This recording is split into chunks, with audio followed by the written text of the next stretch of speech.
Welcome back to HFS_finance, your go-to channel for all things finance and business. Today, we have an intriguing topic to discuss that has been making headlines recently. It's all about the controversy surrounding compilation statements, audits, and a certain high-profile individual. So, let's dive right in and examine the details. Now, before we delve into the case at hand, let's clarify some terminology. Compilation statements, also known as compiled financial statements, are a common practice in the business world. They are a quick and cost-effective way for businesses to present their financial information. However, it's important to note that compilations do not provide an opinion on the accuracy of the numbers. But what happens when these compilation statements are utilized for important financial transactions, such as loans? This brings us to the case in question, involving former President Donald Trump. Trump utilized compilation statements when applying for a loan from a bank. Now, here's the intriguing part: the bank was aware that these statements were compilations and accepted them, as they conduct their own thorough financial assessment. So, was any fraudulent activity truly at play here? Let's consider this scenario from a different angle. Trump's lawyers argue that this case cannot be deemed as fraud because the compilation statements included a legal disclaimer explicitly stating that the numbers may be inaccurate and the bank should conduct their own assessment. So, if legal disclaimers hold weight and are common practice in the industry, can we really ignore them and claim fraud now? Let's address another crucial aspect of this case: the summary judgment issued by the judge. The judge's ruling expands New York Executive Law Section 6312, broadening the definition of fraud to encompass liability even without intent to defraud. So, now we're faced with a situation where one can be convicted of fraud without committing or intending to commit fraud.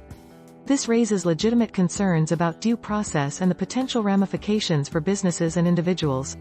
Shockingly, not only does the judge issue a summary judgment against Trump, declaring him at fault, but he also sanctions Trump's lawyers for speaking out against the summary judgment. These sanctions are unwarranted, as they prevent the lawyers from defending their client and going against a trial they believe to be based on falsehoods. This further highlights the imbalanced and biased nature of this case. Let's take a step back and analyze the bigger picture. It's important to consider the widespread implications of such legal proceedings. When the government can charge any business owner at any time with fraud, regardless of actual fraudulent activity, it shakes the foundation of our judicial system. It erodes trust and confidence in the system, risking the very fabric of our democracy. This situation reminds me of historical events where trials were politicized and justice was compromised. Take, for instance, the trial of Socrates in ancient Greece. Socrates, a vocal critic of the government, was subjected to a sham trial based on false charges. The lack of truth and justice in that trial ultimately led to the downfall of the Greek Empire. We must learn from history and prevent such corruption from engulfing our own legal system.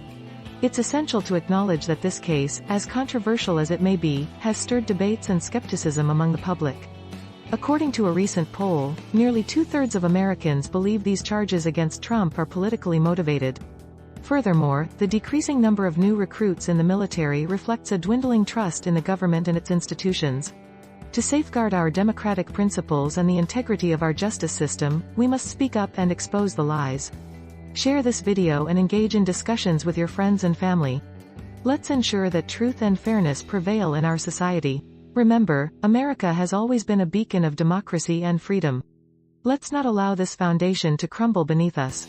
As Ronald Reagan once said, all great change in America begins at the dinner table. So, let's gather, discuss, and hold our leaders accountable for upholding the values that have defined our nation for over 2 centuries.